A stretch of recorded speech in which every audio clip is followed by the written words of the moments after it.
Good afternoon. Phil Lindeman with your Krystal 93 News from Vail Summit Orthopedics and Neurosurgery.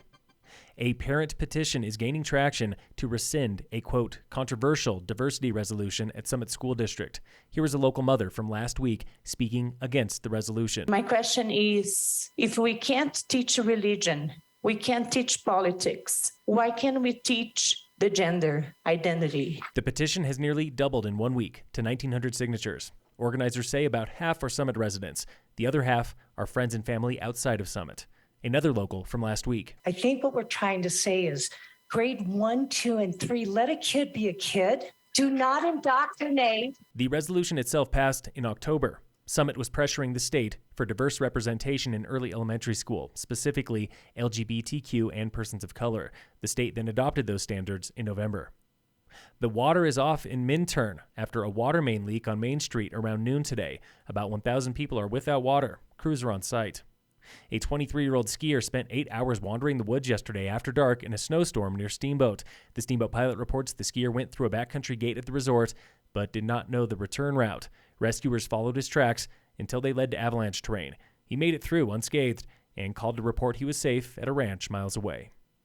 2022 was another $2 billion year for local real estate, but one figure stands out to Deshaun Lutz, president with Summit Association of Realtors. December 21 to December 22, we saw an increase of 65% in the average single-family home in Summit County. I mean, that's just crazy. Average home price countywide was $1.8 million in December. Prices today are still creeping up, but will it last?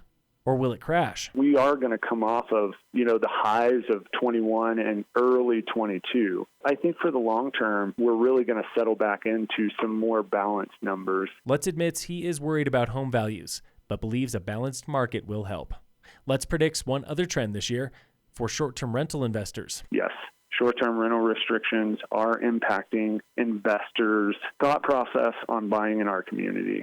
But also at the same time, money's more expensive. They aren't making the same amount of money maybe in their stock portfolio that they did previously. One thing is for certain, STR fees and caps are not going anywhere. And in local sports, today on The Warmup from iFurnish in Frisco and Kremling. We lost a lot of girls this last year. We had a lot of seniors, really good ones. And last year is going to be a year that we really wanted to win state. That was junior alpine skier Lucy Brady on the Tiger ski team. The girls took 5th last year at state.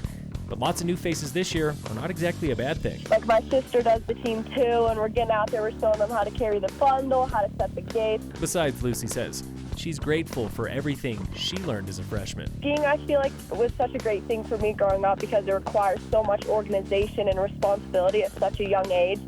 And it's really just trying to pass it on to the younger kids. Lucy and team were racing slalom today in Steamboat. Tune in tomorrow morning for results. This has been The Warm-Up, brought to you every Thursday and Friday.